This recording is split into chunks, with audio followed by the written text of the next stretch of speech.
Delhi NCR में सर्दी और प्रदूषण का डबल अटैक देखने को मिल रहा है। बड़ी जानकारी दे रहे हैं आपको, दिल्ली के लोग अब डबल अटैक झेल रहे हैं।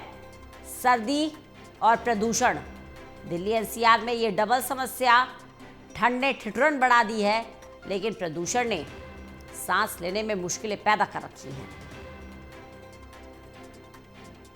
फिलहाल कोहरे से राहत है। दिल्ली का ओवरऑल एक्यूआई 300 के करीब भी है। कई इलाके ऐसे हैं जहां 350 के पार भी एक्यूआई दर्ज किया गया है।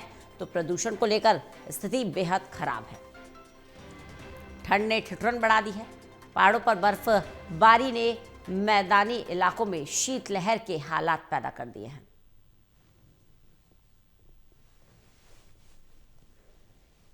लेकिन कोहरे से थोड़ी राहत जरूर है।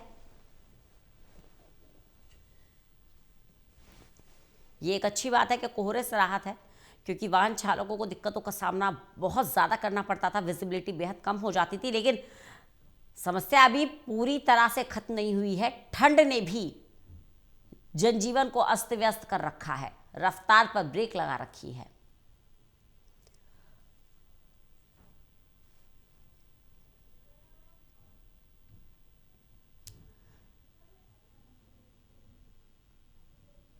बता दें आपको कि ये हालात जो है पूरे उत्तर भारत में है, जहां ठंड ने ठिठुरन बढ़ा दी है। लेकिन अगर विशेष रूप से आप दिल्ली एनसीआर की बात करेंगे तो यहाँ डबल अटैक है।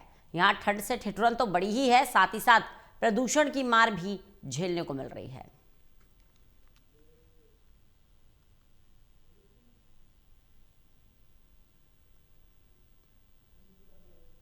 विशाल हमारे साथ, हमारे सहयोगी जुड़ गए हैं ज़्यादा जानकारी के साथ। विशाल, पूरे उत्तर भारत में शीतलहर देखने को मिल रही है, लेकिन विशेष रूप से अगर दिल्ली एनसीआर की बात करेंगे तो यहाँ ठंड ने ठिठुरन भी बढ़ा दी है और प्रदूषण ने सांस लेना भी मुश्किल कर रखा है। क्या ज़्यादा जानकारी मिल पा रही है? बिल्कुल रंजना, अगर ठंड की बात करें हम पहले, तो अगर तापमान की बात करें तो कल जो दिल्ली का न्यूनतम तापमान था वो काफी कम दर्ज किया गया था। आया नगर जो रेडार स्टेशन है वहां पर 2.9 डिग्री सेल्सियस तापमान जो है दर्ज किया गया था। और आज के लिए भी कोल्ड वेव का अलर्ट जो है मौसम विभाग की तरफ से जारी किया गया है, यानी जो शीतलहर की चपेट है वो दिल्ली एनसीआर में छाई हुई है। और साथ ही साथ प्रदूषण भी अपना कहर जो है लगातार बरसा रहा है। आज का जो एक्वाई लेवल है, अगर उसकी बात की जाए तो वो 300 से थोड़ा नीचे जरूर है, लेकिन अभी भी राहत जो है वो कोसों दूर है। और कई इलाके ऐसे हैं जहां पर एक्वाई लेवल 350 के भी पार चल रहा है। तो एक्वाई लेवल में भी उतार चढ़ाव लगातार जारी है और दूसरी ओर न्यूनतम तापमान भी लगातार गिरता जा रहा है। ऐसे में डबल अटैक हम जरूर कह सकते हैं। हालांकि आज कोहरे को लेकर जो है स्थिति पहले से थोड़ी जरूर सुधरी नजर आ रही है, लेकिन इसको लेकर भी सुबह के समय जो है और येलो अलर्ट जारी किया गया था। हालांकि ये अलर्ट जो है अब खत्म हो गया है। बिल्कुल, येलो अलर्ट जारी किया गया था। येलो अलर्ट खत्म तो हो चुका है, लेकिन अगर एक्यूआई की बात करें तो वो स्थिति सुधार में नहीं आ रही है। विशाल, समस्या ये है कि जो बुजुर्ग हैं, जो पहले से ही स्वास्थ्य संबंधी परेशानियों को झेल रहे हैं, उनके लिए दिक्कत और ज़्यादा बढ़ गई है।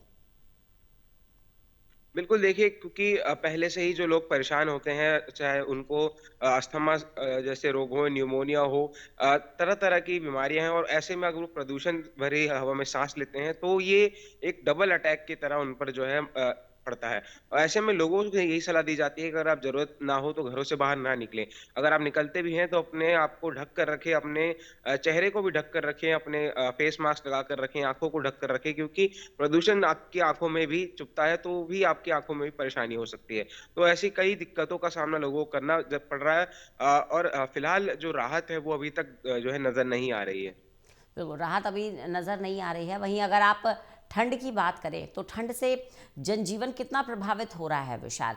विशेष रूप से अगर आप यातायात की बात करेंगे, डेली स्कूल जाने वाले बच्चों की बात करेंगे, या फिर रेल यात्रा की बात कर ले, या हवाई यात्रा की बात कर ले, ठंड के कारण जनजीवन कितना प्रभावित हो रहा है? देखिए, साफ तौर पर क्योंकि ठंड और कोहरा जो है आसमान में लगातार छा रहा है, जिस वजह से विज़िबिलिटी काफ़ी कम हो जाती है और इसका असर सीधे तौर पर यातायात पर भी पड़ता है। चाहे हवाई अगर उड़ानों की बात करें, एयरप्लेन्स की बात करें, उनमें भी कई जो है डिले देखा जा रहा है, कई प्लेनों को रद्द भी करना पड़ रहा है और यही हाल जो है ट्रेन्स का भी है। और कई ट्रेन जो है अपने समय से काफ़ी देरी से चल रही हैं, कुछ ट्रेनों को रद्द भी करना पड़ रहा है और अगर सड़क पर बात करें सड़क यातायात की तो जो टू व्हीलर्स हैं इनको खास तौर पर यहाँ इस मौसम में परेशानियों का सामना करना पड़ता है क्योंकि खुले में उन्हें जो है अपनी वाहन चलाना होता है और ऐसे में काफ़ी सेफ्टी का भी ध्यान रखना होता है। तो ज़ाहिर तौर पर यातायात भी ठंड से जो है काफ़ी प्रभावित हुआ है। वही एक एक्यूआई को लेकर भी विस्तार से जानकारी दे दीजिए विशाल, क्योंकि कई इलाके ऐसे हैं जहां 350 के पार भी एयर क्वालिटी इंडेक्स दर्ज किया गया है। बिल्कुल देखिए जो ये इलाके हैं जहाँ पर एक एक्यूआई 350 के भी पार चल रहा है, वो मुंडका है, पंजाबी बाग है, वज़ीरपुर, बवाना कई इलाके ऐसे हैं जो ख़ास तौर पर जो इंडस्ट्रियल एरिया हैं या फिर जो आउटर दिल्ली में आते हैं, इन्हीं इलाकों में अक्सर एक्यूआई सबसे ज़्यादा पाया जाता है। चलिए, बहुत बहुत शुक्रिया विशाल हमारे साथ जुड़ने के लिए।